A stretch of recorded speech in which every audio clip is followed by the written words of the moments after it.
Buenas tardes, hermanos. Les agradecemos su asistencia virtual a esta serie de temas que se titula Verdades Bíblicas. Y en esta ocasión, la verdad bíblica a exponer se llama la esposa de Cristo. Hay muchas dudas en cuanto a quién es la esposa de Cristo, qué representa la esposa de Cristo. Entonces, vamos a adentrarnos en este tema bastante interesante en este día miércoles, mitad de semana, así que vamos a comenzar con una oración. Vamos a inclinar nuestro rostro. Señor Dios Todopoderoso, en esta hora te agradecemos porque tú nos acompañas, tú nos escuchas, tú sabes el deseo que hay en nuestros corazones de conocerte más, de acercarnos a ti por medio del estudio de tu palabra, por medio de la oración. Gracias por esta oportunidad que muchas personas anhelarían tener de poder abrir libremente las Sagradas Escrituras. Te pedimos que también ellos sean suplidos de esta necesidad espiritual que tienen y que nosotros podamos ser esa luz que necesitan aquellos que están en oscuridad. Gracias porque nos utilizas, nos capacitas para poder cumplir ese propósito. Gracias por estos momentos de estudio, te agradecemos y pedimos todo en el santo y bendito nombre de Jesús. Amén. Muy bien, entonces para comenzar vamos a ver esta imagen. ¿Qué vemos ahí? Una mujer con una belleza resaltante, una corona en su cabeza, vestida de blanco. Y ahorita vamos a ver qué más detalles tiene esta mujer. Vamos a avanzar. Y vemos aquí una mujer probándose o midiéndose un vestido de novia. El casamiento, dice, siempre es una ocasión romántica y feliz, o al menos debería de serlo. ¿Cuántos no recordamos nuestras bodas? Creo que todos tenemos por lo menos fotografías, algunos tienen más videos, pero siempre es una ilusión muy grande, es un momento donde la familia se reúne, es un momento romántico, como dice aquí, y feliz. También hay muchos nervios, hay muchas situaciones, pero independientemente de todo eso, es un momento feliz. Y lo que se compara con la venida de nuestro Señor Jesucristo. Jesús tiene una novia pura. Jesús viene por una esposa, una novia que se ha mantenido alejada de muchas cosas que la harían impura. Entonces vamos a analizar esta comparación. Ahí vemos a la misma mujer vestida de blanco con una corona en su cabeza. Y vamos a ver los orígenes o por qué se considera que esta iglesia es pura. La iglesia apostólica fue comparada a una virgen. Y dice 2 Corintios 11:2, porque os celo con celo de Dios, pues os he desposado con un solo marido para presentaros como una virgen para Cristo. Es muy hermoso cuando se nos compara a una virgen, a alguien que no se ha contaminado con algunas otras doctrinas, algunas creencias, algunas prácticas que en otras iglesias sí se han adentrado a esas situaciones. Y dice, la novia pura de Cristo reaparece o pues reaparece en Apocalipsis 12:1 porque ya se había mencionado antes. Reaparece con esta declaración: apareció en el cielo una gran señal, una mujer vestida del sol y con la luna debajo de sus pies, y sobre su cabeza una corona de 12 estrellas. ¿Qué quiere decir la corona de 12 estrellas? ¿Qué quiere decir la luna bajo sus pies? ¿Qué quiere decir que esté vestida de blanco? ¿Y qué quiere decir que reaparezca en Apocalipsis? Vamos a ver. En la profecía, la mujer pura, virgen, representa a la iglesia pura de Cristo. Muy bien, la palabra iglesia viene del griego eclesia, un agrupamiento de personas. Ahí ya tenemos la primera respuesta a una de las preguntas que se hicieron al principio. ¿Qué significa una mujer pura y virgen? Aquí representa la iglesia pura de Cristo. La corona con 2 estrellas. ¿Qué representa la corona con 2 estrellas? Simboliza el triunfo de la iglesia de Dios. los 12 apóstoles de las 12 tribus también, los 12 fundamentos de la ciudad santa que se puede ver en la Biblia también. Muy bien, la Virgen está vestida con el sol. ¿A qué se refiere esa declaración? Vestida del sol. Simboliza la gloria que rodea a la iglesia y el evangelio de Cristo. Eso significa esa gloria. Y el último aspecto que vemos en esta mujer es que tiene la luna debajo de sus pies. Simboliza el reflejo de la luz del evangelio en el Antiguo Testamento. Muy bien, ya tenemos estas cosas que a veces en el Apocalipsis nos resultan difíciles entender. Decimos, ¿qué significará esto? ¿Tendrá algún simbolismo literal? ¿O será futuro? ¿O será pasado? Entonces, esto nos va a ir guiando hacia la comprensión de este tema. Pero, pues, esta historia no puede ser de total felicidad. Surge el enemigo de Dios. Y aquí tenemos una imagen de un dragón. Dice Apocalipsis 12:3, y apareció otra señal en el cielo. He aquí un gran dragón rojo que tenía 7 cabezas y 10 cuernos, y en sus cabezas tenía 7 diademas.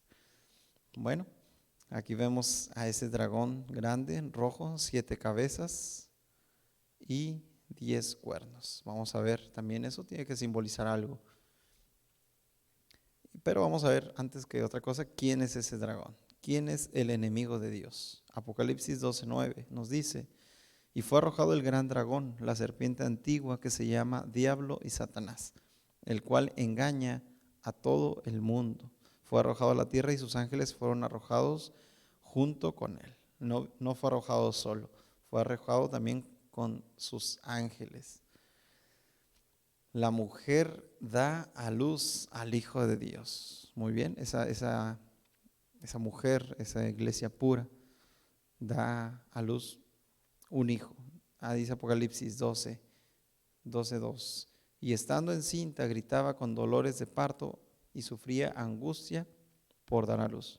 El dragón se puso de pie delante de la mujer que estaba por dar a luz, a fin de devorar a su hijo en cuanto le hubiera dado a luz.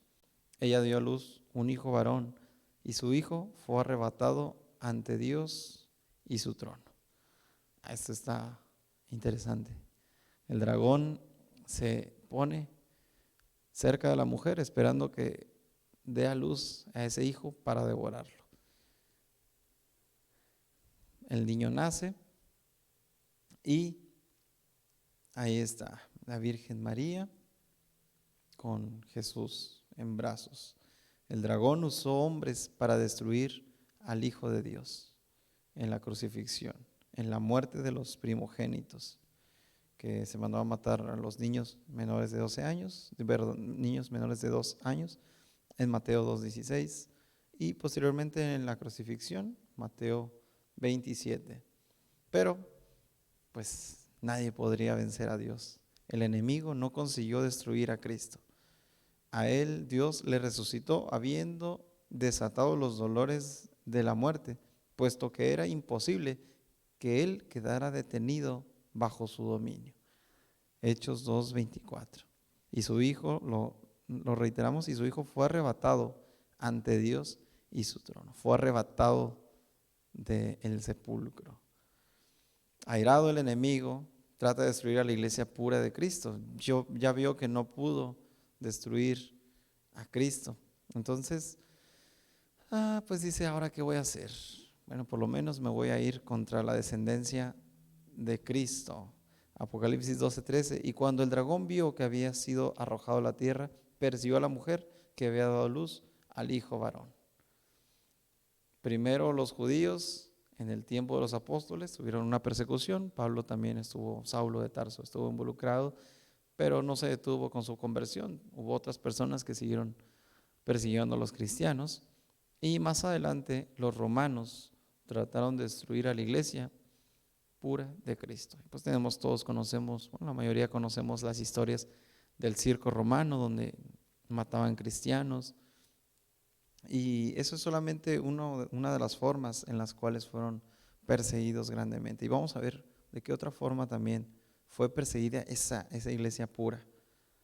La mujer iglesia es escondida. El Señor nunca deja desamparado a su pueblo. Y dice Apocalipsis 12:14, pero fueron dadas a la mujer 2 alas de gran águila para volar de la presencia de la serpiente al desierto, a su lugar donde recibe alimento por un tiempo y tiempos y la mitad de un tiempo. Y la mujer huyó al desierto donde tenía un lugar que Dios había preparado para ser alimentada ahí durante 1260 días. Eso pues se escucha extraño, ¿no? No entendemos todavía muy bien cómo que a la mujer le dieron 2 alas de grandes águilas, de grande águila y fue sustentada por un tiempo, 2 tiempos y medio tiempo. Vamos a desglosarlo, vamos a estudiarlo. Dios escondió a su iglesia por un periodo determinado. Incluso Dios se da la oportunidad de decirle al hombre, durante este tiempo tú vas a ser sustentado como iglesia. Durante 40 días te he fijado un día por cada año. Esa es la fórmula que nosotros tenemos para poder descifrar que en la profecía un día significa un año literal. Estamos respaldados en Ezequiel 4, 6 y 7. Un día profético igual a un año literal. Entonces, sabiendo ahora esto, un tiempo, tiempos y la mitad de un tiempo, un año, más 2 años, más medio año dan 1260 días proféticos, que traducido a años serían 1260 años literales. Pues suena bien, ¿no? Pero vamos a ver si la historia respalda estas enseñanzas que está haciendo la iglesia adventista en estos momentos. Y vamos a recordar al emperador Justiano I, que dice que en 538 después de Cristo, Justiano promulgó un decreto obligando a todos sus súbditos y se unieron a la iglesia católica en el plazo de 90 días o dejar el imperio con sus bienes confiscados. No fue opcional. Justiniano se caracterizaba por ser un hombre de carácter fuerte. Entonces obligó a todos prácticamente a hacerse católicos o irse con sus bienes regalados o confiscados por la iglesia católica. Los fieles a Dios se escondieron en regiones montañosas. Muy bien, dice la profecía que le dieron 2 alas de grande águila y fue sustentada en el desierto. Dice, una intervención divina más. Vamos a leer Apocalipsis 12:15. Tras la mujer, la serpiente echó de su boca agua como un río para que ella fuese arrastrada por el torrente. Pero la tierra ayudó a la mujer, y la tierra abrió su boca y tragó por completo el río que el dragón había echado de su boca.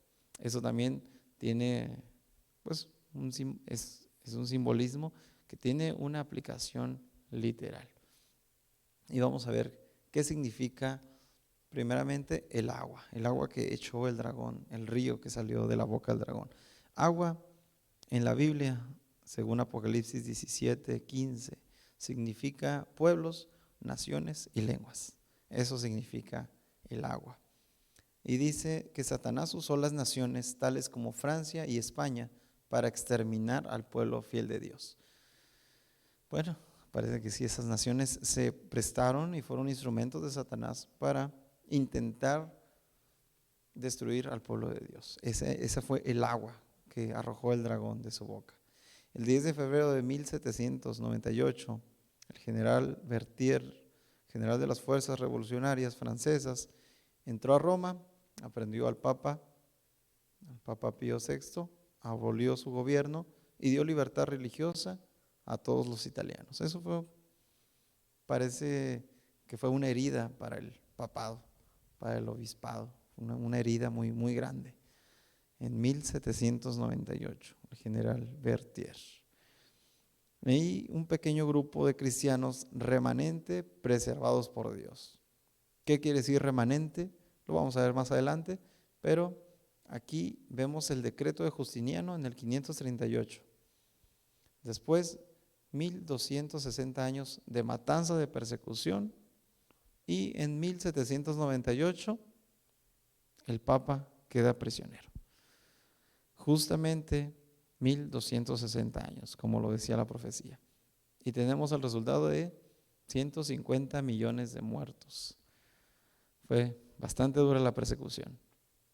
Dios siempre escondió pequeños grupos de testigos. Colón descubrió América y abrió el camino para que los perseguidos encontrasen un refugio del nuevo mundo. Así que ahí tenemos el significado de que la tierra ayudó a la mujer. La tierra, el nuevo continente, estaba ayudando a la mujer. Abrió su boca para tragar esa agua de persecución, ese río de persecución. La última tentativa. Entonces el dragón se enfureció contra la mujer y se fue para hacer guerra contra los demás descendientes de ella. Y aquí vemos dos características muy importantes de esos descendientes. Número 1, quienes guardan los mandamientos de Dios. Y número 2, tienen el testimonio de Jesucristo. Apocalipsis 12, 17. Ahí está una característica clara de los descendientes de esa mujer pura. Número 1, repetimos, guardan los mandamientos de Dios. Número 2, tienen el testimonio de Jesucristo. Y más adelante vamos a hacer un énfasis más grande en estos dos puntos. La iglesia remanente predicaría las mismas verdades del Evangelio enseñado por Jesús y los apóstoles. A eso se refiere el remanente. Vamos a ver qué significa remanente. Características de la iglesia remanente. Número 1, remanente se puede definir como la última parte de algo. Número 2, puede definirse como un pequeño número comparado con el mundo. O sea, ustedes tienen una cantidad grande de algo y una parte muy pequeña, ese es un remanente. Número 3, enseñanza idéntica a la de Jesús y la de la iglesia de los apóstoles. Ese remanente, ese pequeño grupo que se mantiene firme en las enseñanzas de Jesús. Número 4, solamente surgiría después de 1798. La mujer en el desierto existió hasta entonces.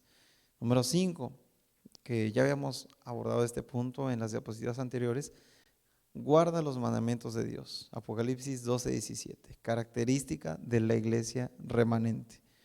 Número 6, la iglesia que guarda el sábado. Y tenemos como referencia Isaías 58, 12 y 13, solamente por poner algunos versículos, pero tenemos para ese punto muchas referencias. Y número 7, tienen el testimonio de Jesús. Apocalipsis 12, 17. Y traducido, bueno, a la par, tienen el espíritu de profecía. Hermanos, yo siempre les comento a todos los con los que tenemos estudios bíblicos, les digo, muchachos, busquen la iglesia que ustedes quieran. Yo no les voy a decir que nuestra iglesia es la única y es la verdadera como tanta gente lo predica. Solamente pónganse a pensar y vean las características de la iglesia remanente, de una iglesia verdadera. Guarda los mandamientos de Dios y tienen el testimonio de Jesucristo, el espíritu de profecía. ¿Tienen esas características las demás iglesias?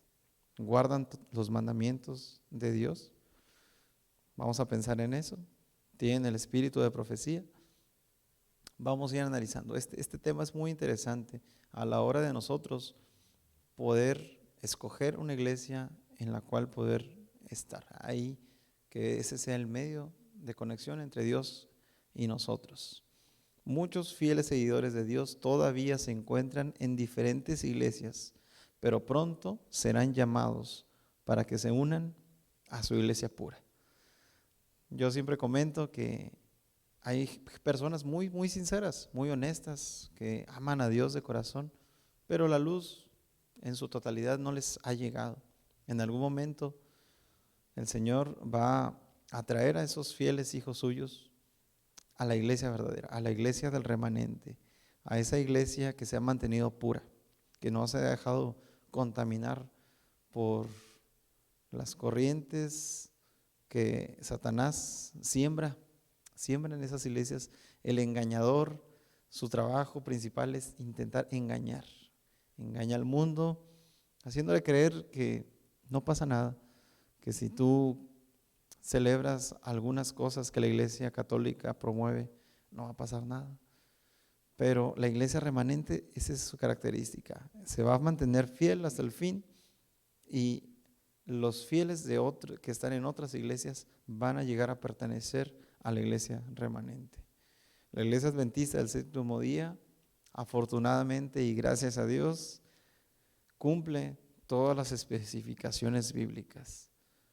Y le damos gracias a Dios por eso, porque podemos ser ciertos que estamos en una iglesia que se ha mantenido pura, si bien ha habido problemas, si bien hay defectos de carácter en nosotros, sí, totalmente.